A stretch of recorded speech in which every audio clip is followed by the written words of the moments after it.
Hello, boys and girls. We're live on the HORDECAST live, hanging out. We got the Harvester, we got the Neck Pissa, and we got Scotty X Stevens from Peoria, Illinois, a homie that I've been watching do a lot of fucking music for a long fucking time, and even some stuff that I didn't even know about that I'm being schooled about tonight. We got a lot to talk about, and we also Harvester. Do you have a giveaway today? I absolutely have a giveaway today, Bootleg. So about halfway through the show, there will be a giveaway. So hang out for that too. I know there's a lot of people tuning in from the Peoria fucking local scene, and I appreciate every one of you motherfuckers for hanging out here tonight because this is really important to me, and I'm glad that I'm able to do this.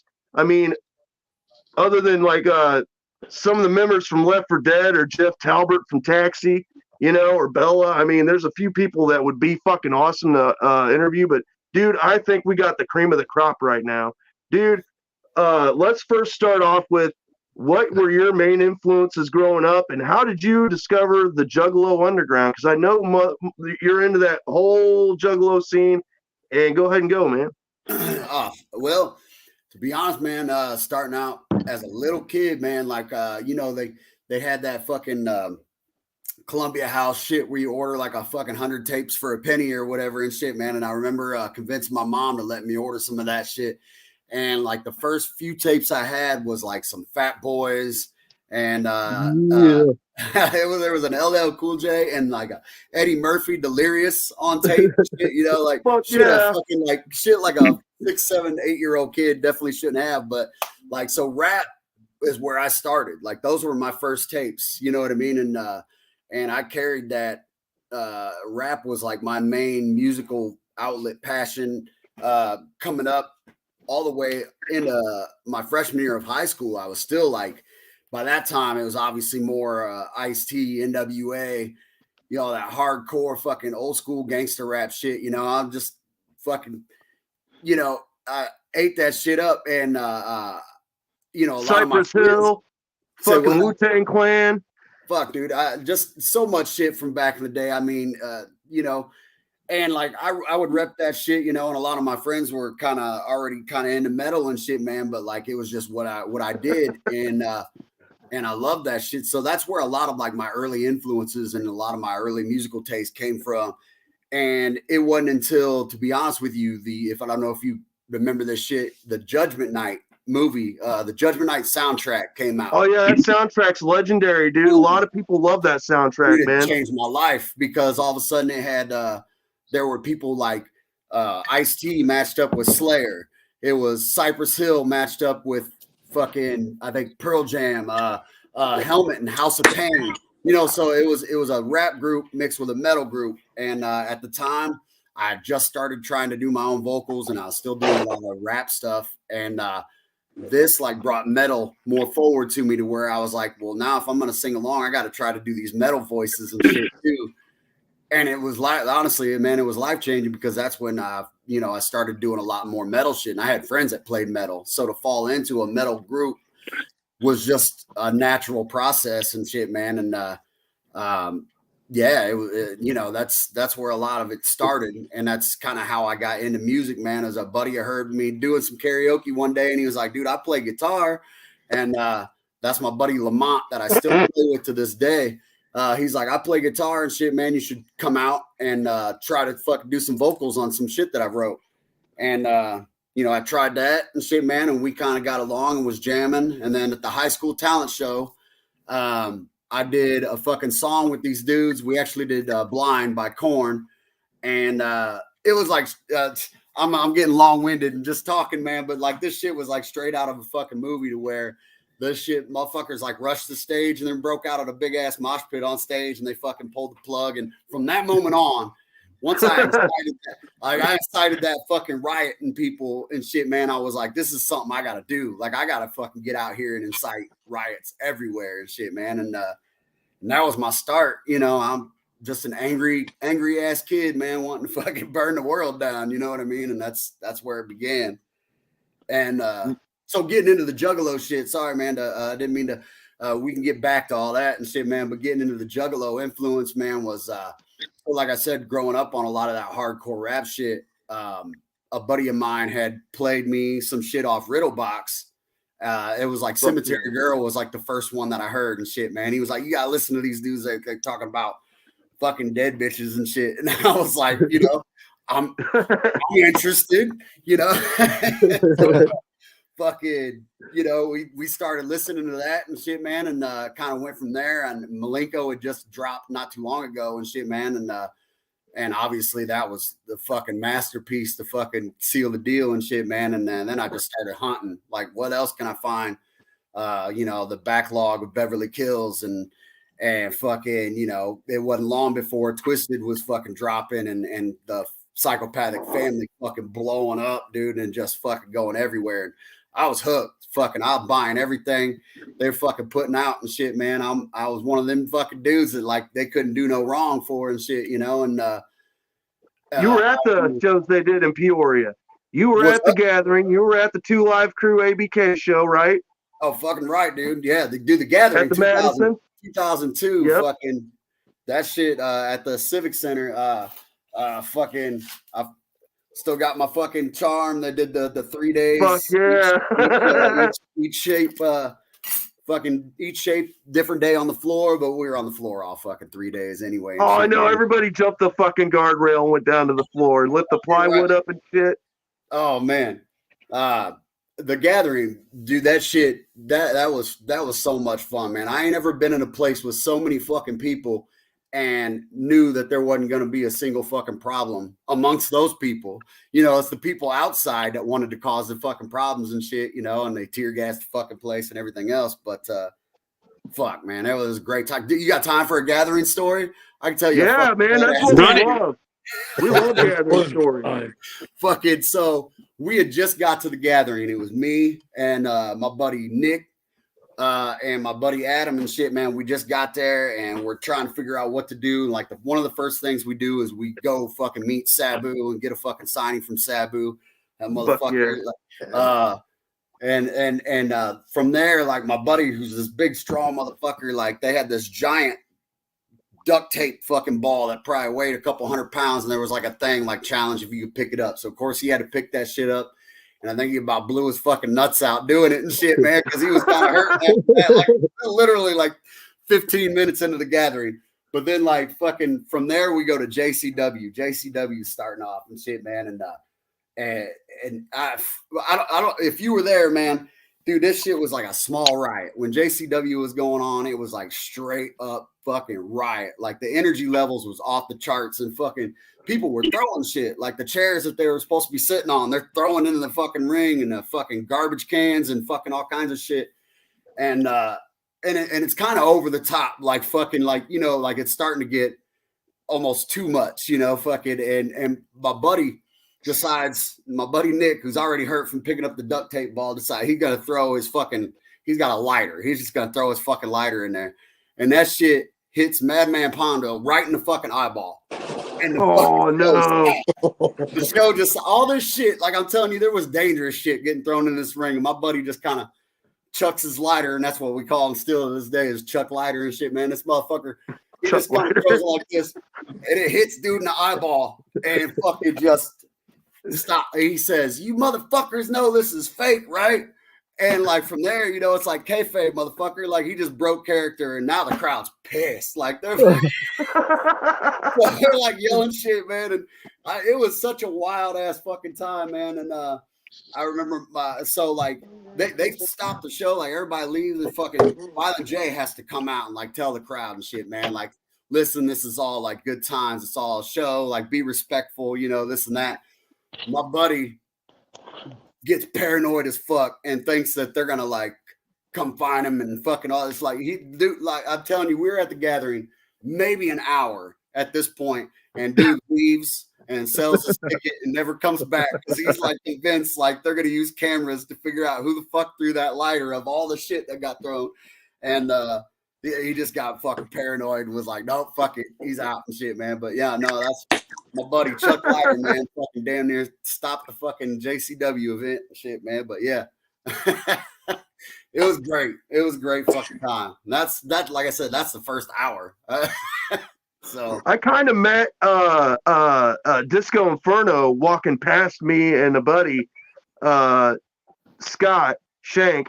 He fucking walked past us, and I was like, "Dude, Disco! I used to watch you on WCW every fucking week." And he didn't say a fucking word. And then it's pissed my friend off, and he said, "Nice pants, queer." And he fucking stopped, and then he just kept walking. Hell yeah. No, I had a couple fucking good hilarious, ones dude. He could have turned around and started some shit. And that was right before the paintball incident, actually.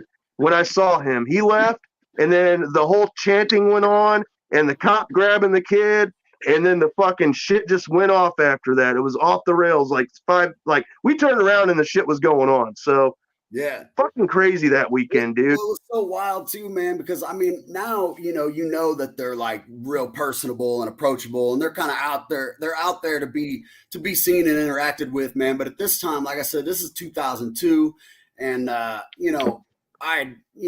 this point, I guess I'm into them for a few years and shit, man. But to actually like have them come out, like it was Jump Steady that came out and stood right next to us and addressed the crowd, fucking about. This is why this happened, and we got to fucking make sure, we continue ourselves in a orderly just kind of like crowd control and shit, man. But it's like, that's old boy. Like you kind of fucking, it kind of made you realize how centered and fucking a part of it everybody was. Like they weren't untouchable. They weren't hiding in the back and shit, man. Like this was their event, and they were out there with everybody and shit, man, and then just approachable as shit, And I found they addressed us all, and I remember it was either Joe or Violent J, or it was fucking Jump Steady that said to the crowd during the main fucking stage said, "Look, we spent a lot of money to be here. Don't fuck it up for the 6th." Yeah. And then that's when we all toned it down. A lot of us did, because we realized, dude, we ain't going to see the 6th revealed if we don't fucking cut it out. Because that happened on the second day, didn't it? The paintball? Maybe, man. You know how shit gets blurry. Shit gets blurry. Yeah, I think it was, because by the last day when ICP was going to play, I think a lot of people chilled out for the most part. Yeah. I don't know if anybody in the fucking comments remembers the 2002 gathering and which day that the riot happened with the paintballs.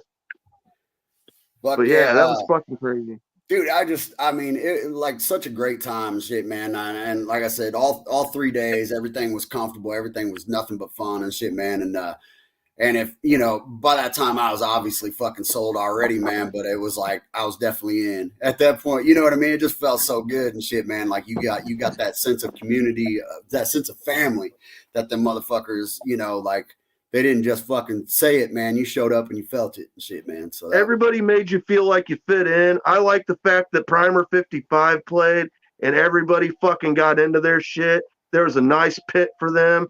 I had a boot on because I broke my ankle, but I didn't care. I still jumped around for fucking Blaze and fucking Primer that fucking night. It was a really cool atmosphere to be a part of when you've never been a part of it before. I went up to the Riviera Theater and saw ICP the first time for the Hatchet Rising tour, and it was the first time they did the silhouette of the 6 Jokers card on stage, and they had Dark Lotus play the first time out for a tour. And I remember feeling a little conflicted only because up in Chicago, them Chicago juggalos beat the fuck out of each other. Yeah. They do. It's funny you say that, man.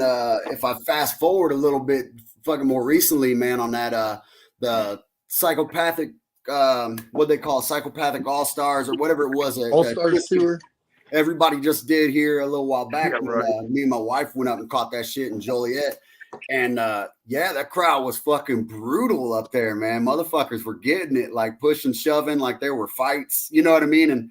And my wife was saying, like, this doesn't, it's a different feel than what I'm used to for some juggalo shit. You know what I mean? And that shit was, they got it in up there and shit, man. Fucking.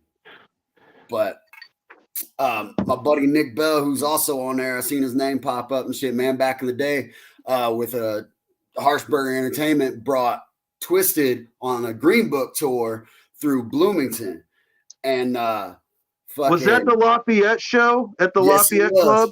Yes, it was. I was at that show. I went to that show. They had fucking it was ROC and the fucking Bloodhound Gang spinoff group, Wolfpack, was there. Yep.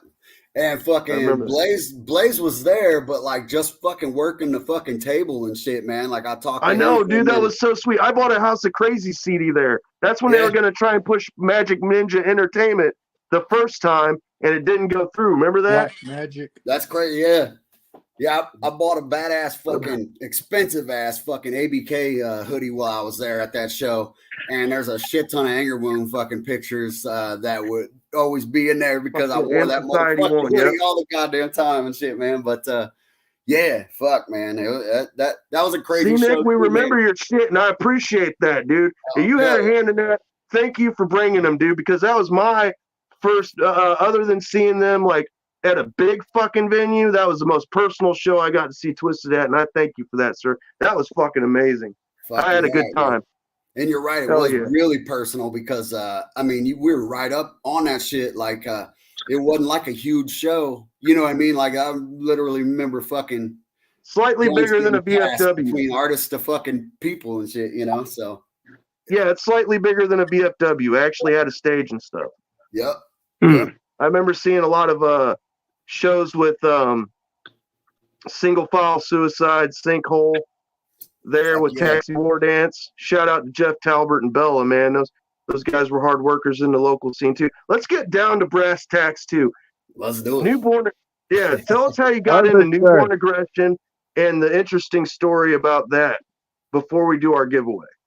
All right. So started Newborn, man. Those dudes that I said I played that high school talent show with, there were a couple of those dudes, the drummer, the guitar player and shit, man. Like after we played that show and it went so fucking wild there, you know, I was like, y'all want to fucking like do this for real and shit? Yeah, there it is.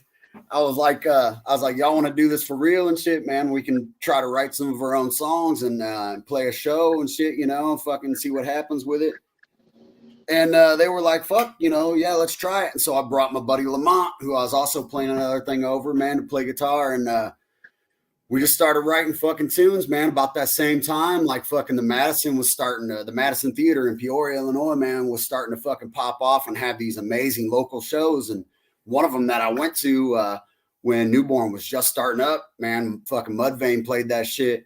And there was somebody from either the fucking Journal Star or the Courier or somewhere fucking took a picture. It was me and my buddy Nick, who would later be Chuck Leiter at the gathering. Fucking, it's this big ass front page picture of just me and him right in the middle of the pit for this fucking Mudvayne show and shit, man. And like, I remember fucking seeing that shit and being like, I want to rock that fucking stage. You know what I mean? And so when Newborn fucking started gaining momentum, man, it was about probably 8-9 months later. We're playing the fucking Madison. You know what I mean? We dropped our fucking album, our cassette tape at the time. That's how old I am and shit. And we were playing the Madison fucking with bands like Taxi War Dance and Mudvayne and fucking Jackhammer and these dudes that, you know. One shot, one kill. One shot, one kill would come about as well, man. Fucking so yeah, man, it was fucking cool to not only, you know, that was just the start of having these bands that I was already stoked to go see actually invite us to be a part of it and shit, man. And like that felt unbelievable to a fucking 18-year-old kid, man, that's fucking getting ready to rock the Madison Theater fucking stage, man, is a hippie killer. Hell yeah, fucking we'll get into that hippie killer story here too in a minute. But you know, fucking I'm still a kid, man, fucking rocking these stages that I was like fucking in awe of already and shit, you know. So that shit felt real good. And it gave me that chance. Like I said, the fire that I had when I was a kid too, man, I just wanted to start a fucking riot. And like, if you're going to put a couple hundred fucking people in front of me, I'm going to do my best to fucking fire them the fuck up and see if they can tear the place down. And that was really just an intention of mine, man, to just see what kind of energy we could create out there. So that's anger wound right there. But I mean, you've always been able to command a good crowd. But I mean, that was the thing, man. Like, it's weird thing, like back in the day, newborn days, man, you'd get, if I guess, man, 300 fucking people more maybe fucking at a Madison Theater show. And like it was such a big production. A lot of people, I don't even know if they realized back then, like, that we were local. Cause I'd come off stage and people would be like, man, where are you guys from? And I'd be like, I'm from right here and shit, so I think the production and just the venue itself made things seem so much bigger, and it was a magical time to be a part of the fucking. And you couldn't beat 10 bands for $10. I mean, that was usually the gimmick. That was usually the fucking gimmick, and then most of the time you would have Taxi headline, or and you guys would be like one of the last 3 bands, and then or Mudvayne would headline. So you'd always have like a really fucking confident headliner every fucking show. Dude, this area has always been so thick with fucking talent and fucking Big Rose, Big Rona, fucking always fucking stacked with talent, man. That's one thing I can say. And in fact, like, it's something I want to say, man, is like a lot of people fucking like have me on, like you're having me on right now to talk about this stuff, man. And one thing that I got to put up right out front, man, is that I honestly feel like I wouldn't have succeeded in expressing myself or making a mark, like, without the people that I was lucky enough to fucking have around me, man. I've been blessed to have some of the best guitar players, some of the best bass players, some of the best drummers that this area could ever fucking offer. And it's like, I've worked with them, you know what I mean? And like, I feel like a lot of the fucking mark I left, I mean, none of it was possible without the people that made the fucking music around me and shit. Not to mention all the people you shared a stage with. Oh man, it was wild. Like I said, being 18 years old, man, and back in Newborn Aggression days, and you're starting to open shows for national fucking acts, and some of them are bands that you've looked up to and fucking, you know what I mean? And like, now I'm fucking rocking the same stage, man. That shit was wild, man, to be young like that, man, and having such fucking exposure to the fucking music. It was fucking great, They got a story with Mudvayne, but before we get to that, Harvester, go ahead with your I'm going to give you the full screen, and you go ahead and do your I got a question first. Handle the question first? Yeah, I got a question first. Go ahead. What was the worst show for porta potties you've ever been at? For porta potties? That's an interesting one. Fuck, I'd probably have to go with Pekin Marine Corps would fucking do these outdoor fucking shows, man, and you get a bunch of people out there with nowhere to fucking go other than, one or two little shit pots that are fucking covered from the fucking get-go and shit, you know what I mean? And we're talking Pekin here. Right? Then you got they're either in there shitting or cooking something, man. I don't know. Man, it smells like you're doing both, right? Right, and the thing is, we know about that stuff so well because, man, we had one porta potty for the entire Camp Zool 3 experience next to our camp area. So every one of the 300 some campers that were out there, if they didn't have a hotel room, they shit in the same toilet for 2 or 3 days. Oh God. Yeah. It was like right at it had just crested the precipice of the old seat. Yeah. Did you do a poop? People were still using master it. the art of hovering and shit, man. You just yes. That's what I do. I actually stand over the toilet and give it the old squat. Hey, Harvester, where's that Mad Dog at tonight? Oh, man, it got me emotional. I had some stuff happen last week, so I had to cut it off for a little bit. But I love that shit. I'm trying to get that. I'm trying to get that. That sponsorship. You know what I'm saying? Oh, the Mad Dog 2020 sponsorship. MD 2020. Sign me up, dog. I'll put it on the thing. Hang on. Gives me a headache looking at it. He's got them fucking sweet jerseys out there too. If anybody's seen them, he's got them sweet jerseys coming. So go ahead, Harvester. Jesus God. All right, boys and girls. I got 2 winners are going to be tonight for a little surprise box of Misfits swag. He means got- 3 because I'm a winner too. We got 12 entries. So let's get this thing going. We're going to pick 2. Hey, nice lucha mask, by the way, sir. Thank you. You know I don't know how you appreciate a guys good wear custom. them. Like a lucha I jacket. appreciate a good custom. We got Dustin Flowers for number 1. Hit me up in the old DMs. There you go, Mr. Madrox of fucking Mad Bash Studios there. A winner. All Good right, to and let's see who the next lucky winner is. Right on. Damn, that wheel sucks. We got Tyler Bellis. Oh, Hit me up, fuck Tyler, yeah. or I'll try to hit you guys both up, and we'll get these things shipped out ASAP. I do have 2 different size packages. We're gonna have to figure out which one fits each person better, I guess, because I just kind of assembled some stuff, and we want to get the names out there and get our viewers some cool shit, So Yeah. either you guys can reach out to me, or I'll try to reach out to both of you guys, and we'll get this ironed out, and I'll get it Congratulations to shipped our out. winners. Congratulations, boys. Okay. Congrats. Hey, and I already have it in motion. I have another giveaway. I'm probably going to wait a couple of weeks on it because we did 2 pretty close back to back. But I have a pretty dope giveaway. I'm doing some stuff with Legion Artworks, and we're going to have a pretty nice, you get to choose what you get type of deal giveaway from him. So you guys keep your eyes out for that. Holy shit, and he does good work because he's done he did the Super Fan and Fake Time Friend logo, RIP. He also did the fucking current logo we got now, and he did all the Zombags. Don't forget that. The dope. He did my Harvester logo. Yep, he did a whole bunch of shit, man. We roll with him deep, man. So support Legion Artworks out there, everybody. Get your stuff at Redbubble. Go to Redbubble and you fucking look up Legion Artworks, and you can find my Zombag. I think Harvester has one, right? I do. Hell yeah. And the Neck Pissa has one. The Neck Pissa's got one. A lot of cool Zombags. Yeah. And not to hijack the show or nothing, but I know people been seeing me. We need to bring those boys home, those Misfits.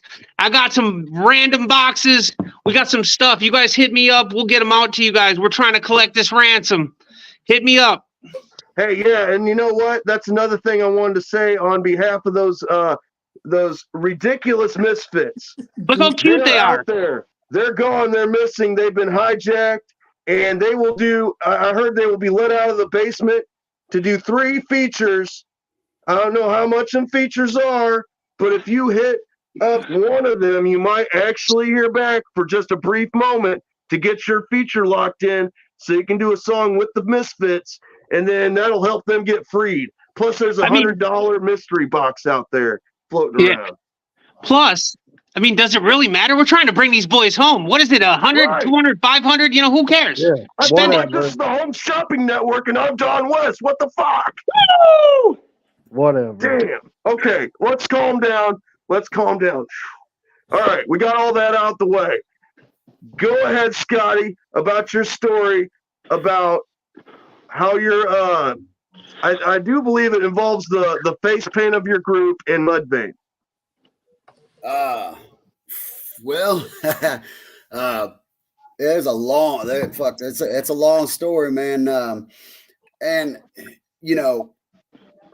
it's kind of funny too. Hey, first off, let me just say this, because I want to kind of clear the air. A lot of people always have a misconception about how I feel about things, man. And so straight out front, like, the one thing I want to say is I've got nothing but respect for Mudvayne, the things that they've done musically, business wise. Like, just they did the shit right, and they were fucking huge, man. They're still fucking huge. You know what I mean? And I've got nothing but respect for that. And a lot of people always think I have different feelings. And I think a lot of those feelings a lot of those misconceptions come from some stories. For instance, so earlier, my buddy CEEJ on here mentioned the song Hippie Killer. And that's kind of where the story starts, I guess, in a sense, man, because we were playing a show with Mudvayne at the Washington Legion Hall, and which was a badass venue, always fucking badass Oh, shows. yeah, dude. That's the one where you go up the hill, past fucking Creve Coeur, and then you take the left, and it's like tucked away back there, right? This is Washington Legion Hall. So this is up towards Washington, up. I'm thinking of the Creve Coeur Legion Hall. My bad. Yeah. My bad. Well, still plenty of good ass shows there too, man. Oh, yeah, I saw fucking Waco Jesus there. It was amazing. Fuck yeah. This is one of the first shows we'd played with him, man, and we'd played with him at the Washington Legion Hall, and we had this song called Hippie Killer. And, it was basically about how a lot of the fucking hippies grew up to become what they were against. There's some references to like Charles Manson being the fucking end of the fucking hippies, there's some references there. And then there were some references to when, back when we were doing this, people thought they were like hippies all over again. Like people my age were always like wearing fucking the Grateful Dead shit. And Newborn Aggression had this thing about said, don't follow the trend. And it had the fucking Dead Skull logo all crossed out and shit, man. And so we had this song called Hippie Killer and shit, man, and fucking just kind of dogging that whole shit. And Ryan, the bass player from Mudvayne, at this time, he comes up to me and he's like, I'm gonna let you know, like, I'm a hippie and I'm strong. And I'm like, all right, cool. Like, this is my first interaction with this dude. Like I said, I'm already a fan and shit, and I'm like, I don't think you really understand like the song. And he's like, no, I'm just telling you, I'm a hippie and I'm strong. So this is after the guy from Sprung that was in Mudvayne had left the group? Yeah. This is Ryan and shit, man. This is so, and that was pretty much it. You know what I mean? Not really like a thing and shit, man. Well, a couple months later, we would actually get asked by them to come play. Well, fuck, I guess this is a little more than a couple months. You got to forgive me. My memory's blurry as fuck and a lot of shit bleeds together and shit, but this is the story as I remember it. So anyway, they asked us to come fucking play a show for them and shit, man. And they're headlining. And at this time, man, Ryan, straight up fucking cool shit with me, apologizes like, dude, I'm sorry about all that shit about the fucking song, this and that, whatever. No fucking thing. Chad, fucking singer and shit, man. He gives me nothing but praise. Like fucking everything's fucking cool as shit. Well, we get ready to go on and shit, man. And Tony, the guitar player, Tony Kelly and shit, man, he's painting his face, putting on the fucking the smiley face, fucking face paint and shit, man. And dudes from Mudvayne pop in the room and they're like, fucking, oh, bro, like you guys are painting up, And at the time, this is just Tony. Tony's still developing like our concepts and shit, man. Like he developed every character of the group with different face paint, and he designed all that shit. At the time, he's only got his own. So he's like, I'm painting up and shit. Go ahead. What? Wait a minute. This ain't the same guy that was a tattoo artist, is it? Yeah, Tony Kelly, the tattoo artist. Yep, he was the guitar guy that does all the Left 4 Dead tattoos. Yep, he was in Left 4 Dead. I know. All right, I know exactly who you're talking about now. Yeah, man, great dude. He's a good fucking friend of mine and shit, man. And but he tattooed some buttholes in his day. You know what I'm saying? He probably has. This guy's like the premier tattoo artist this of dude the does amazing. Like this area. He actually tattoos on Chad Gray to this day and shit, man. You know what I mean? Like that. He's like, he's fucking good. He's fucking legit. He's like the best and shit. So anyway, like fucking, they're all like, oh, you guys are painting up. And Tony's like, yeah, I'm painting up. And they're like, well, we were going to fuck paint up tonight too and shit. This is their first debut of their first incarnation or whatever you want to call it of what they're doing. And at the time, it was just kind of like they were painted up, but there wasn't like concepts or nothing to it and shit. And so in all honesty, man, that shit right there pretty much happened the same night. Neither of us knowing anybody's fucking painting up and shit like that, man. And so, and it was something that, like I said, Tony developed for us as we played shows. We all had these characters and shit. We all had these different face paints and each person was supposed to represent an emotion or a feeling or whatever and shit, man. And we had that shit. Well, I don't know. Fast Throw it up forward. again. Yeah, that's the Throw paint make there it and see shit, it man. again. Yeah, Tony's the yellow and shit, man. And if And you so- notice, Tony's paint similar to a little bit less extract, but almost similar to Chad's smile. Hey, you said it. No, Yep. no. So, all right. Well, if we fast forward and shit, man, like, unfortunately, us and Tony kind of had a falling out and shit, man. And at this time, fucking Mudveins, they're blowing up. Like this show that we just played with them was like the last show that they were gonna play in the fucking area and shit, man. So, Until they came back for 99 X Fest, right? I mean, yeah, they came back and played to Madison and shit, man, after they were fucking signed and everything. But you know, I remember when them dudes got signed, man. Me and Lamont seen them down at the fucking Club Cabaret, down at the fucking titty bar and shit, man, and like congratulated them dudes and shit, man, and let them know like fucking that we were proud of them and shit, man, and that it was fucking cool as shit what they did, you know.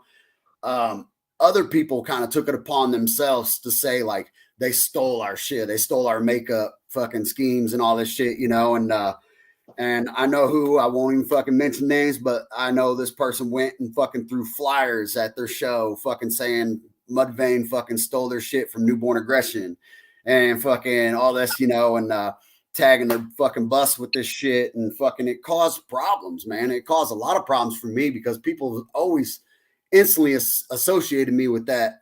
And so they've always just assumed like fucking I've never had those kind of feelings, man. I never did. And the people that held on to that, man, I remember telling them like, get over it. Like it wasn't much longer.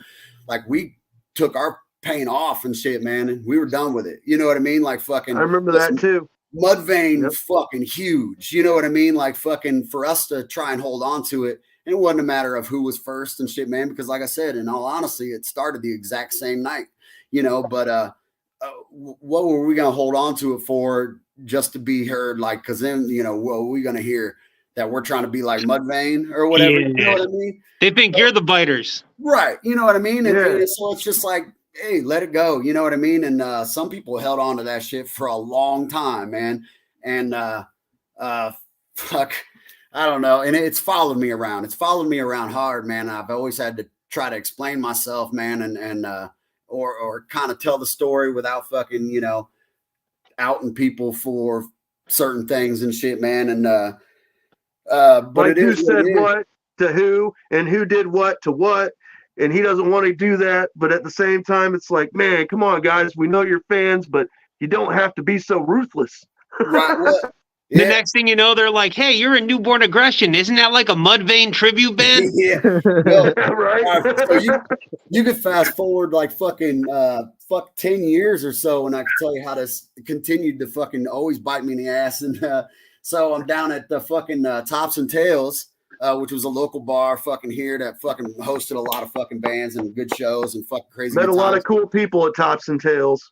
And Two crazy shows that were there. Was you there for fucking Five Finger Death Punch, a show that should not have happened but did?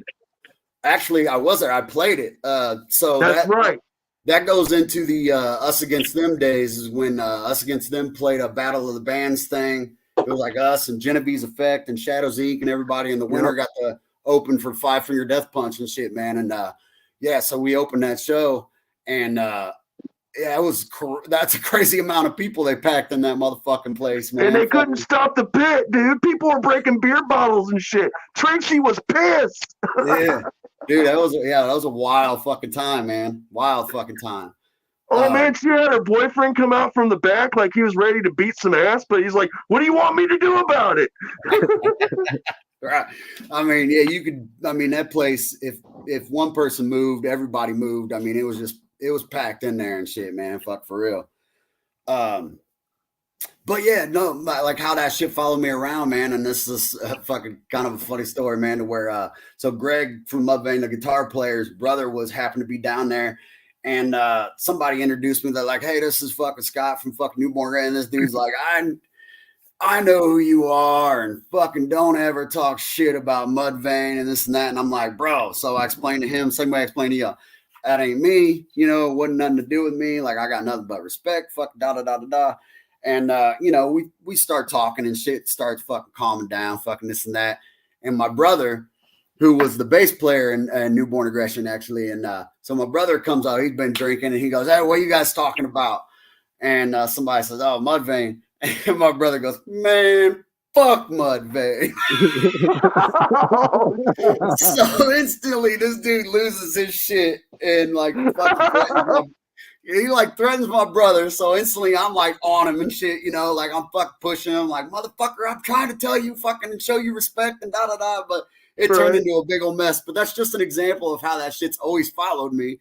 And like as soon as I started to dig myself out of that hole, I'm right back in it. You know what I mean? So yeah, man, that's just how shit's fucking gone on that whole end and shit. See, man. I knew this was going to be a fun and interesting story, but at least you got to clear the air finally after what, 25 fucking years almost? Yeah, man, too fucking long. Goddamn, it's been a long fucking time since you guys both played on the same circuit together, along with Taxi. And you know what? Even if you look in Mudvayne, and you can look this up, Mudvayne's fucking thank you notes in their very first record, LD50, says thank you to the Taxi War Dance Camp. I mean, those dudes were tight together and shit, man. And Taxi, in my opinion, gave them dudes, you know, their opportunities to get out there like they did locally and shit, man. You know what I mean? So Taxi's been around since the 80s. I think the only band that had been around in the local scene longer than Taxi War Dance was Nihilate from Springfield. Those guys were around since like 81, 82, playing punk music. Hell yeah. Yeah, man, fucking there's a lot of fucking legendary fucking bands. The Pimps been around for a long time too, man. I fucking love the Pimps. Fuck yeah. Pimps were the shit. I mean, my God, dude, there's so many fucking great bands. I could go on and on and on. You mentioned Shadows Inc. Those guys were really good. What was Dustin's band? The System After? System After? Yeah, the System After. That was a good band. I know I said Left 4 Dead, but Left 4 Dead, dude, they kept nu metal alive when it was just like everything was fucking it was all metalcore and deathcore. And you had bands like who was the death metal guys from that area? Vagivore? There was Vagivore and Lividity. Yeah, those guys. Yeah, okay. Yep. See, there's a few names that I remember. And it just Lividity, Waco Jesus. I mean, there was so many different scenes going on. But dude, Left 4 Dead gave the kids something to fucking do, because the Death Squad, I remember going to the Floss show at the Expo Gardens, and for the first time I saw the Death Squad kids kick the shit out of people twice their age because they went in together as a group. They fucking crypt walked into the fucking pit. And these old adults were like, "We're going to beat these little kids' asses." No, it was the other way around. They got these fucking people to fucking get the fuck out of their way, and all they did was swoop in and fucking do all these crazy ninja moves, and everybody got out of the pit, and it was over after that. It was a Death Squad pit, and it was all Left 4 Dead fans that were like 15 and younger. I shit you not, dude. No, man, Left 4 Dead. I was impressed by that shit. They've held that shit down for a while now, man. They're still fucking kicking and playing shows, fucking like and tearing that shit up. It's as powerful as it ever and shit, man. I know, man. I got some dope karate moves. I'm telling you guys, it's called the Hammer. That shit up. The Maniacal Hour on YouTube. You can find a link to, or you look up Left 4 Dead, and that's Left 4, the number 4, and Dead, and then you put Maniacal Hour so you don't find the video game, and you can find their album, and those guys are really great. I mean, you have your music on YouTube as well, Scotty? Man, you know what? Like, I'm such a fucking retard and shit, man. When it comes to computers and shit, there is some shit out there. There's not a lot of the old stuff, man. There's a couple videos, a couple songs people have put up from Newborn, and a couple from Anger Wound. There might be some footage or something from, fucking, I don't know, a couple shows. I know there's some Anger Wound shows and shit up there. Our guitar player James just released a lot of that shit just here about a year ago and shit, man. Tons of old shows and shit, man, that he transferred over and stuff. So yeah, some of that's out there. And not to mention Anger Wound. I mean, I forgot about posting some more of that. There's you with the Anger Wound crew. That was your second band. Yeah. The And big you guys took a real quick very story. serious tone with your music in that one. I said you guys took a more serious tone with all your stuff in that album. We took a lot more. It was more of a technical fucking, we put a lot more into the writing and shit, man. And it started getting a lot more technical and heavier. And man, the big guy you seen on the right, man, that's my buddy Bub, man, Adam Brook. I was going to mention a couple weeks ago, you had old boy on the show that did the mask and shit, man, that went to the school, Tom Savini's school. Tom Martino. Yeah. And that dude, my buddy Bub, the bass player for Anger Wound, went to that same school and shit, man, and does a lot of that shit. Crafty ass motherfucker, so like talented as shit, man. And but yeah, I was telling him fucking I had him checking out the show when you guys had dude on and shit too, man. And fucking yeah, Anger Wound was fun, man. It was just but it was, you know what? I also got to say, though, at this point, we were focused a lot more on what we could do with it. You know, Newborn Aggression started out as this thing to where it was just some kids wanting to make music, have fun, and we never expected it to fucking take on the life that it did. And so when we got to Anger Wound, me and Lamont from Newborn Aggression started writing and shit, man. And then along came CWJ and my buddy Bub and James Logsdon and shit, man. And when we started writing that, man, we already had this focus on what was more possible with it, to where we wanted to put together press kits, and we weren't just playing shows just to fucking play for free or whatever. Like, we wanted to try and get out there and make something more of it. And through some of that, man, you know, like Lamont was kind of like real serious about a lot of it and shit, man. And I think, you know, we kind of lost sight a little bit of the fun aspect, and started focusing on making sure it was right and making sure it was, even though we still got fun, we still got fucking, there's some stories there too, but I'm going back. But yeah. We lost Bootleg and shit, man. Yeah, he's a bum anyways. Yeah. Who needs him, right? Yeah. I'm surprised that Baroness has been quiet, because you were talking about bands, and I'm surprised she didn't start yapping about Taylor Swift. That's all she ever talks about. Oh, bullshit. Taylor Swift, with the Super Bowl the other day. You should have seen her posts all day long. Oh, Taylor Swift. Ridiculous. You're so full of shit. Scoocha, come on. She did. I've seen her. Oh, and I didn't even. All day. No, you're thinking of the Killer City Queef. That's all she does. Oh, he's back. Taylor Swift.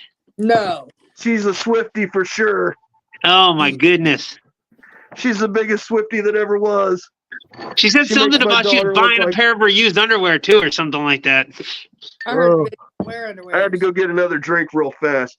Anyways, so, like, how did you come up with the concept? Because this is one I'm curious about. Because I fell back into this whole thing. Like I said, I saw Flaw. A big fan of Flaw, dude. I love fucking Flaw. I love the fact that Steve Colbert had Flaw on his show to get him a new fucking van. Flaw's always been one, like, you wouldn't have bands like Killswitch Engage if it wasn't for a band like Flaw. But here, check this out.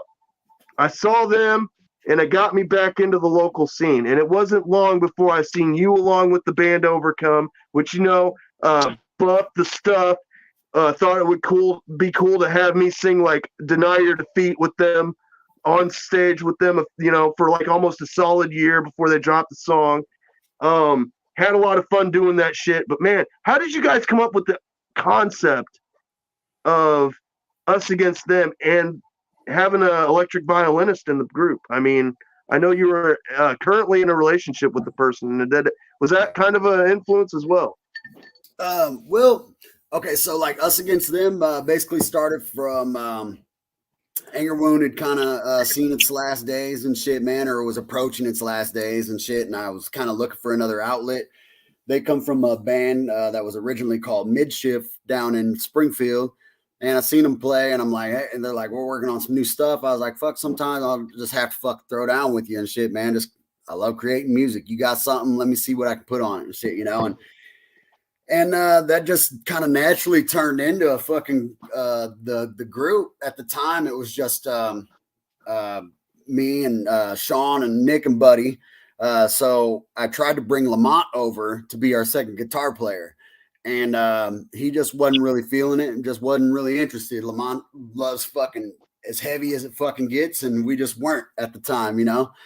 And so at the time, I was married to Jenna, who would become the violin player and shit. And it was kind of she had played with Chicken Lab on a track, and that shit was badass and shit, man. And so they were like, well, we should throw her on a track. And so it was I forgot all about Chicken Lab. Those guys were fucking nutty as a fucking fruitcake.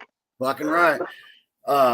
But like it was gonna just be like a feature thing, like one song, you know, and one song turned to two songs, and eventually it just fucking pretty much every song and shit. So that became the group. And what we really based the project off of, you know, with Us Against Them and shit, man, like we always kind of referred to it as motivational metal because everything was written from an aspect of wanting to like empower the listener. You know, there was no sad songs and shit, man. You weren't gonna fucking finish a song like that and feel sad or feel less than you did when you started the song. You know what I mean? It was everything was supposed to empower you through it or encourage you or motivate you and shit, man. And so it was a very positive project that I didn't even know at the time how much I needed it and shit, man, because at the time, man, I was kind of losing myself, you know, like I said, Anger Wound had kind of started to fall apart. So as Us Against Them was going on, I was just kind of in an unhealthy place, man. Fucking we had turned into there wasn't a thing about fucking trying to get anywhere as much as it was about the party at that point, man. Like we just wanted to play a show so we could get fucked up and be stupid and fucking do stupid things, you know what I mean? And through that fucking I ended up getting a fucking you know, a DUI and shit, man. I'm at like my heaviest I'd ever been. I'm fucking just lower than I'd ever been, really, you know what I mean? And so through that music, I started writing kind of my own process of trying to empower myself. You know, I sat and I'm thinking the whole time that I was writing to empower the listener and shit, man, like maybe I need to listen to it. You know what I mean? And so like that ended up moving me. And I stepped away from it for a little while and shit, man. And when I did that, it was to I started training MMA and shit, man, and did the fucking whole fight circuit, man, for about 3 years and shit, man. I was doing fighting and shit, man, and I fucking lost a bunch of weight and I stopped drinking and I felt fucking better than ever. So I got back to Us Against Them and fucking we did another couple years of that shit, man, because I felt like I owed it to the project because it just fucking changed my life and shit, man, you know. And yeah, I had to shave all them fucking dreads off, man. And when I got back into jiu-jitsu and shit, you know. And, yeah, they'll grab you, man. Yeah. So, I mean, once I had made that commitment, though, I grew those dreads for like 8.5 years and shit. Once I shaved them off, I knew I was like, this is, you know, it's fucking go time. I got to be somebody different now and shit, man. And I think that's good to do every now and then. I think we get comfortable in life and sometimes we forget, you know, about how far we might have went one way when, you know, sometimes you don't even realize you took the turn. And until you look around and you're like, how the fuck did I get here? You know what I mean? And it's all right to reroute that shit, man. And that's what Us Against Them was kind of about, man. Getting back to your original question was empowering the listener and getting them to be proud of who they were, you know what I mean? And making that change and letting them know that they were fucking strong enough to do it and shit. I remember you distinctly. When you would play Today We Go to War, you would always say this empowering speech. I remember that. You would have an empowering speech, and you would get the crowd fucking climbing over each other to get to you, to fucking say, today we go to war. And we'd all fucking just boom, you know, just like a whole crowd would be on one fucking link, dude. Yeah. And it was just, oh my God, dude. Like, you guys, there's certain things about you and Buff and fucking Bud from Left 4 Dead, like y'all were great fucking frontmen, dude. Y'all just knew how to fucking command a crowd, dude. And I commend y'all for that. When I was a kid, And I watch, you know, like Jeff Talbert and all of his energy. He's into CrossFit now. He's been doing that for a long time. Yeah. God bless him, man. I wish I could get myself into wanting to work out it and fucking get my endorphins running and shit, but I don't know about all that. But dude, yeah, you guys all did a great job of commanding crowds back then, man. And then after you did your stuff with that group, you decided to go back to your hip hop roots with Red Eyed Salamander. Absolutely. And let me tell you, like, you want to talk about, like, so the thing also too with each project I've ever done, you know, I tried to put something different into it, or come from a different place, or have a concept around it. Well, my thing with fucking with RES, man, was I had felt like I exhausted a lot of what I could do metal wise. You know what I mean? Like I just kind of fucking did it. If I hooked up with some other people and I'm playing, like, fucking everybody would be like, yeah, that's fucking dope. But to me, it just felt like what I'd done before, you know? And so I'm like, I got to fucking do something different. And these dudes already had the project kind of rolling and asked me to be a part of a song. And that song was fucking badass. And then they asked me, like, well, will you be a part of another song? And, you know, fucking eventually it turns into I'm just part of the fucking group. But you want to talk about... Shout out to the homie L Train, by the way. Hell yeah. L Train's my fucking dude, man. That motherfucker's always drinking something crazy online. Yeah, that's a dude. Hey, you want a character to have on sometime, man, fucking to fuck shits and giggles, man. Have that motherfucker on here. Talk some RES days or something, man, and drink some of them goddamn 99s that he fucking puts down. Or oh god, God, he does. He drinks them like water, dude. He just gulp. He's pure entertainment, man. He's just 99 bananas and 99 apples and shit. Everything. The mystery flavors, all of it. Oh my god. But, drinking after shot. Oh my god. Yeah, right. You want to talk about a bit of blowback, though, man, because like here I've been at the time that I'm in RES, man, I'd been doing metal at that point for some fucking years, over a decade fucking plus, you know, and that's what a lot of people only know me by is fucking metal and the fucking screaming guy and fucking, you know, all this. And so all of a sudden, like, we announce a show and shit, you know, people don't know what to expect. We ain't really put shit out, and people would come to these shows. Egger Wound should play a show. I agree. Fucking, hey, I just figured out the little chat thing on the side too, so I feel like I've been ignoring everybody's messages, and I apologize for that. But anyway, getting back to it. But so we'd go play these shows as RES, especially when I got down to Springfield, because they only knew me from Us Against Them pretty much. And we would play these shows, and everybody's like, what the fuck? Like, they expected me to have a new metal group. And instead we come out as these 5 fucking rap fucking dudes just fucking tearing shit up, man. It was good energy, crazy good energy and powerful and shit, man. And fucking it was great fucking tunes and everything, but people were just like, I remember people fucking wanting to clown and be like, oh, fuck, Scotty's a gangster now and shit, you know, and oh, fucking Scotty's a rapper. And I found that shit. But you always was. You always was. I found that shit so funny that people never, like, I'm like, if you didn't hear the rap and the shit that I've been doing all these years, then you weren't listening that close anyway. You know what I mean? Because you ain't gonna get the shit like Pig Roast, where I'm fucking, you hope you're wrong now. Why do you squeal out? You know what I mean? And breaking these little fucking, I'd always bust into these little flows of doing shit, you know, and I'm like, if you didn't recognize that I was fucking rapping on that shit, then you weren't listening. So when I come out with a straight rap group and people were just like, oh, this fucking guy, hey, listen, I'm going to make the music. I need to express myself every way that I need to express myself. That's why I'm doing it. Like, I make music to clean my fucking soul. You know what I mean? Like, it ain't going to be the same kind every time, man. I did fucking metal. I've done rap. I went back to metal. The project I'm in now is like a fucking dark, little moody acoustic fucking thing, man. And, with a lot of fucking influences all over it, from fucking metal to rap to fucking country to anything. You know what I mean? I don't draw a limit to music, man. Music is emotion, and I got a lot of them. You know what I mean? So it's like, I got to get that shit out. So coming out, you know, if you were to play some of your old lyrics to like some trap metal beats, you would totally sound like a trap metal artist if you think about it.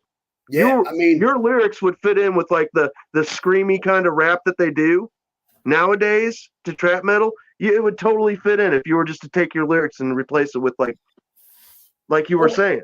and that's my thing, man. I'm not beyond that. I think an artist, okay. So let's relate it back to like the Juggalo shit or whatever and shit, man. Just to keep this shit centered too, So like a lot of people, look at Twisted's a great fucking example of a lot of people are like, oh man, Twisted, this album came out and it sounds like fucking this, and people fucking hate on it. I can't stand that new Twisted album. It's too different or whatever and shit, man.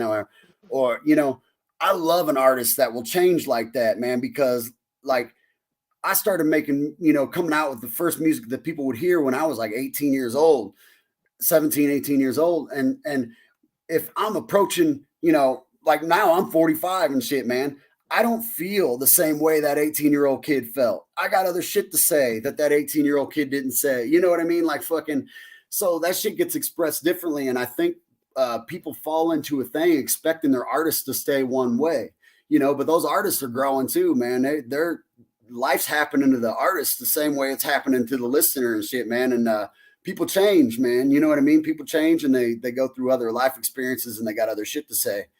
Nine Inch Nails is a good example of that. Like you listen to early Nine Inch Nails all the way up through like the Fragile album, and you can tell you're listening to somebody that's very fucked up on a lot of shit. But then when you hear him later on when he's clean, there's a different vibe to his music. It's still Nine Inch Nails, but like you're saying, you can feel a growth and a change through a person because of what they're going through in their life. And we're not always going to grow the same direction. So like, I think it's all right when people are like, oh, I don't like their new shit. I mean, that's fine. You know what I mean? Like fucking somebody else will.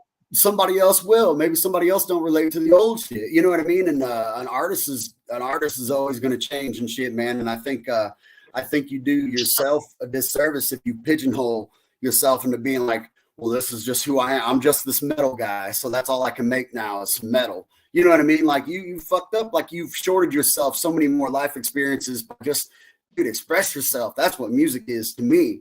And that's why I've done so many different things, man, because I've got so many different things to get out, man. Even to this day, like I'm still writing rap shit. You know what I mean? Still, I'm doing the Corvus Mile thing every now and then. Actually, I wanted to I'll let you guys know, Bootleg. I don't know if you've seen the Once Upon a Giant fucking, it's a group that's Bud from Left 4 Dead and fucking Tim Chappie and them dudes and shit, man. They're in a new group and shit, man. And they just sent me a track today that I'm gonna fucking do with them and shit, man. So still doing the metal shit. I have not heard of this group. But speaking of the group that you just mentioned, this is the group that you're currently in. Corvus Mile, yeah, that's my new group. Yep, that's my current group. Yes. And you said they do a mixture of acoustic and harder stuff and hip hop.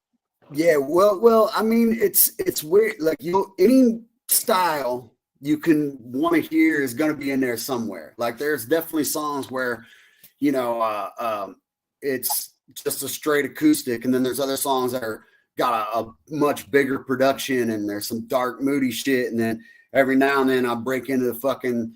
A little fucking rap verse on some shit, to fucking, it's very like exploratory and shit, man. It goes all over the place. And we dropped an album about a little over a year ago called After All. And that shit's up on, fucking all the streaming services and fucking YouTube and everything, man. And I'd highly encourage, people to check it out. And I didn't even know about this one, man, I didn't even know about this group. Like I knew that you were putting us against them back together to do some reunion shows, and I have not been out to see those. But the next one I'm going to be at. We did the two. We did one in Springfield, one in Peoria, and that was it, man. There won't. Oh, you guys are done? Yeah, I won't do any more us against them shit, man. I had to shut the door on that, man. Like fucking. It was a good time, and it was cool. And then to you did this side project with Nick Bell where you rehashed the paint. Yeah, I did that for a couple shows. That was a project that me and Nick Bell and a couple of guys did called Carry the Fire. And that name coming from the fucking the movie or the book The Road and shit, man, where they talk about fucking why do we survive and shit. It's because we carry the fire and shit, you know what I mean? And I've always wanted to use that in a project and shit, man. And we hooked up and did a little short-lived project and got that shit out, man. So that was fun. And Nick Bell has some deep roots. Nick, man, me and you gotta fucking talk, man. It would be really cool to have you on just so we can talk about your history in the fucking scene, because you have put a lot of awesome shows together. You've been in a lot of great bands. He played bass for Primer 55 for a moment. He's done a lot of great things. He's been on. I could go on and on and on about what this guy's done for the local scene, man. Him and Nick, Bella, who ran Local Anesthetic on fucking the radio show for you guys to put you guys over. That's another saint in the fucking local scene. He played guitar for Taxi War Dance. What was the band he was in with Timmy? The same. Oh fuck. You gonna put me I can't remember the Justify name. the Means. There you go. Justify the Means. And there was a band that was Left for Dead meets Taxi War Dance that was called Red Ethics. I remember that. That was a great band. Dude, I'm fucking thinking about some old shit right here. Well, that's that Red Ethics, man, had their drummer Skinny was the same drummer from Chicken Lab, was also the same drummer from Taxi War Dance. He's the drummer. He's the drummer that we have on the new Corvus Mile album and shit too, man. So no shit, dude. Yep, absolutely. Wow. That's why I say, man, I've been blessed to work with amazing fucking people. I mean, like, this area is so fucking thick with amazing talent. And I just feel like I've worked with the fucking best of them. You know what I mean? Like, I've been so lucky, man. Fucking, and yeah. So fuck. And you made so many friends with so many people in this scene, man. It's like there was one thing about this. Everybody had their camp. Everybody had their band. I kind of half-assed like roadied and / sang with Overcome or Voices of Fury. But you know what? It was like when you went to a bar where everybody knew every band, yeah, you all hung out with the band that you came with. But we all got along too. There was no hostility there. It wasn't like other fucking scenes where everybody fucking hated each other and wanted to be against each other. The show was successful. We all got drunk, hung out, had a good time, and went home. You know what I'm saying? It was all love amongst musicians and shit too, man. You know, a lot of times you'll see scenes that have like this competitiveness and shit, man. And it wasn't like that, man. Like for instance, when it was we were doing that Battle of the Band shit with it was us. I was in Us Against Them at the time, and we were down to the final three. It was Us Against Them and Genevieve's Effect and Shadows Inc. That was the final three. And instead of us like trying to like post all against each other or fucking like, claim one better than the other, we got together and did this badass big photo shoot with all of us and shit, man, like facing off with fucking stupid weapons and just doing stupid shit. You know what I mean? And like when they fucking played, we were out there supporting them. And when we played, they were out there supporting us. And it wasn't a fucking competition, man. And like, that's what made it so fun. You know what I mean? Because you didn't have to pick sides. You didn't have to fucking be about one or the other and shit, man. You showed up and enjoyed the fucking show from start to fucking finish, man. And that's what it was about. I remember Genevieve's Effect now, man. Those are those fucking young kids, dude. The really young kids. The kids that weren't even out of high school yet. They're like juniors in high school, right? I'm sure some of them were. Some of them weren't. They couldn't play in too many places because when they first started playing out, they couldn't play like the Brass Rail and shit because it was a bar. I remember that. Yeah, fuck. I don't. It's like I said, man. Shit's blurry as fuck to me. You know what I mean? Like, a lot of times when people ask me questions, I try to remember like certain shows and this and that, and it's like they bleed together, man. Substances. If this guy, you got questions? Oh, I thought he was going to say. But no, man. It was just good times, man. And sometimes they were too good at times, and it's hard to remember one show from the next and shit, man. They all bleed together and shit. But all I know is that it's been a lot of fucking fun, man. It's been a fucking ride. I'm so glad, like I said, man, that fucking starting out music at an early age, you know, finding it like I did and shit, man. My fucking mom buying me when I was like 12 years old, a fucking badass karaoke machine. You know what I mean? And I go out and buy a little fucking, at the time you could buy those single cassettes that would have the instrumentals on one side. And that's just kind of how I started, man. And I'm so glad I got started because it changed my life. I couldn't imagine if I would have never done music, how much different it would be. You know what I mean? And you know, not to sound fucking cheesy and shit, man, but this shit to me, like, it's a success story too, man, because, you know, I ain't got a fucking $1 million and whatever the fuck people want to claim, like whatever the fuck they think makes you successful, man. But I've lived a fucking amazing life. I've got a beautiful fucking family, a beautiful wife and kids, man. Fucking, I got everything I could fucking possibly listen to this suck up because it's almost Valentine's Day over here. Hey. She's not watching the show, bro. Come on now. I'm just saying, man, like, you know, success goes different fucking ways, man. And I feel good as fuck about the way things have turned out, man. You know, I worry that if I would have took that ride back in the day, you know, maybe if we would have followed up that route that, say, Mudvayne is successful as fuck, man, if I would have handled it right. You know what I mean? Because, you know, I eventually developed my own fucking drinking problems and shit like that, man. You know what I mean? So in the end, I'm still making music. Fucking, I've got everything I could fucking want. So it's a success story, man, in my book. You know what I mean? I've had a hell of a ride, man. A lot of fun. I get to talk to motherfuckers like y'all and shit on a podcast. You know what I mean? And fucking tell stories, man. And shit. I appreciate y'all. I felt like this was. Hey, real think quick, about this, man. I'm the fan here. I was look a at fan that. of yours. You know, that's my buddy Bub, that was the bass player for Anger Wound. I said went to the Tom Savini School of Special Effects, made that shit, man. That dude makes some dope shit, man. Yeah, that thing's dope. Hell yeah. Dude, fucking Brandon Philbrick will make a fucking Forever Face 13 with the Bill Obey design on it. I've seen him, or with that They live. They live. I got the Bango. I have an Obey Bango that's done like that too. Yeah, it's fucking dope, dude.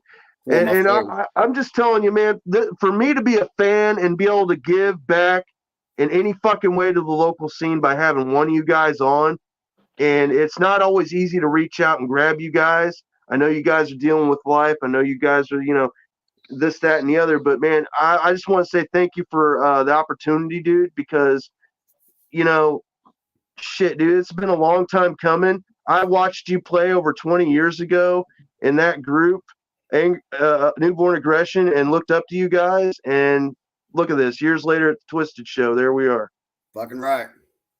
Full circle. Full circle. No, Full man. circle, man. Like, listen, I appreciate you fucking bringing me on. You know what I mean? I mean, last week you had Cody Manson on this motherfucker. You know what I mean? And like this week it's me. You know what I mean? And I'm just like, I feel like I'm just this guy from Peoria that just fucking made music that I wanted to make, man. And I was fortunate enough to have people like you that appreciate it and fucking bumped it for fucking years now and shit, man. And so, you know, I appreciate you having me on, man, and letting me fucking tell a few stories and fucking bullshit for a little while and shit, you know? Absolutely, man. And I would definitely love to get into some of these projects that you're talking about, man. If there's you know, let me know when something gets made and there's an opportunity to hear it. I'd love to fucking hear it and keep people posted about it. I'm gonna get off here because I've been drinking. Whoa. Probably a good idea to get off of here. Harvester, let people know again about your giveaway real quick. All right. So, couple of weeks, I'm working on something with Legion Artworks. You guys hit me up when you see it. It's going to be the same type of deal. Like, share, comment on my post, my original post. Feel free to tag the HORDECAST live so we can keep track of it and we get more people looking at it. And it's going to be one of those really cool prizes where I'm going to put you with him. You're going to be able to select the things that we've talked about. And he's even talking about opening up the vault on some stuff. So keep your eyes open for that. Also, you guys, if anybody's interested in helping us get the boys free, the Michigan Misfits, you hit me up. We got some surprise boxes. They're pretty reasonably priced and they got tons of stuff in them. They're going to be great. Hit me up. Oh, and while I'm still on here, I just want to say, Has anybody that we're going to interview played the Catalina wine mixer? That's what I want to know. Songbirds, baby. That's and by the way, this is his premiere of this fucking mask he had done. Shout out to you for having a fucking custom mask made just for the HORDECAST, dude. Thank you for that, because you know we're all luchadors here at heart. Absolutely. It's been fucking real, dude. Thank you for being on. We aren't objective to having metal bands on. It's just that I'll be honest with you. I've hit up a few people. I hit up Stu from the Pimps. I did want to have Jeff from Nihilate on, and it didn't work out because he's very busy with his job at the art museum, dealing with art and stuff. And bicycling. But I'm not opposed to having more artists on, metal-wise, local-wise, whatever. I have fucking pro wrestlers appear on here with us, by God. So, you know, Scotty, once we have somebody on, if you want to come back on again, you let us know. We will push your stuff when you have stuff available to put out, man. Hey, if I come back, I'm drinking next time. God damn it. Maybe I'll have the MDs out again. Yeah. We'll get that Mad Dog going now, fuck for real. Like, you know, fucking, you know, get a little bit going and fucking loosen up the tongue a little bit. Who knows what shit might get said, you know what I mean? But if I could suggest anything, I think, you know, I see Nick Bell still on there. I think Nick Bell should definitely hop on here, man. You want to talk about history and stories, man. That motherfucker's probably got them for sure and shit, man. And, yeah, man, I thank you guys for having me on and shit, man. And fucking, like I said, look up some of that shit. Corvus Mile, anywhere that you stream fucking music. That's my shit going on right now. I go back in the studio at the end of March to fucking finish up some of this rap project that I got going on. I sent Bootleg a couple tracks and shit, man, here pretty recently. Also, Bootleg, happy belated birthday last week, homie. Fucking happy birthday, fool. Thank you, sir. Thank you. And yes, CJ, it was a good fucking time listening to fucking stories. And, dude, I miss you guys. I do. The local scene, I know I'm not in Peoria anymore. I moved out to Bloomington, and I've popped in here and there at a couple things. And I do appreciate you guys, and I miss you guys, all you guys in the local scene over there. And you can also pick up your Bad Touch gloves at Bad Touch Supply. And I'm not sure if this still works, but I heard that if you put in the promo code Whipstick, who is my hero, you might get 10% off your purchase for some badass gloves like these. Oh my freaking God. And that's all the fucking shit I'm going to plug. All right. So are y'all ready to get out of here? I love y'all. And this has been an awesome show. And this is the HORDECAST Live, and we're out, y'all. Thank you, Scotty. Peace. War.